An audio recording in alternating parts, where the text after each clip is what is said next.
আজকে বেরিয়ে পড়েছিলাম ব্রাজিলের খেলা দেখার উদ্দেশ্যে। যেহেতু ব্রাজিল রাউন্ড 16 এ উঠবে, বেশ এক্সাইটেড জাপানের বিপক্ষে। আর এইদিকে রিকশাওয়ালা মামাদের মারামারি দেখেই সময় পাস করলাম। সো কারণ বাজার পেরিয়ে চলে গেলাম মিরপুর। ফাইনালি গাইজ আমরা আসলাম এই বাসায়। এই বাসায় যেহেতু আসছি এখন উপরে যাওয়ার পালা। সো ভাইও ডাকতেছে আর চাবি নিয়েও চলে গেলাম। এখানে খাওয়া দিয়েছে আমাকে, সবাই মিলে খাচ্ছি।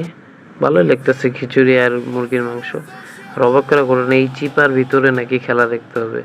ভিতর দিয়ে যাচ্ছি, গিয়ে সবাই বসে আছে, খেলা দেখতেছি। আর যেহেতু জাপান একটা গোল দিয়ে দিয়েছে, আমাদের বেশ মন খারাপ। আল্লাহ, জাপান খুশি আর আমরা জ্বলতেছি।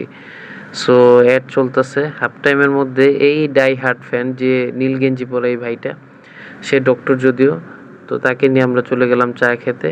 গোল হয়ে গেল, আমরা ব্রাজিলের সাথে আনন্দতে মেতে উঠেছি। গাইজ আমরা জিতে গেছি। তো ব্রাজিল জিতে গিয়েছে, মানুষ হওয়াটাই স্বাভাবিক। আর ইতিমধ্যে আমার এক সাবস্ক্রাইবারের সঙ্গেও দেখা, আড্ডা হলো। এক কথায় জাস্ট দিনটা ছিল ওয়াও।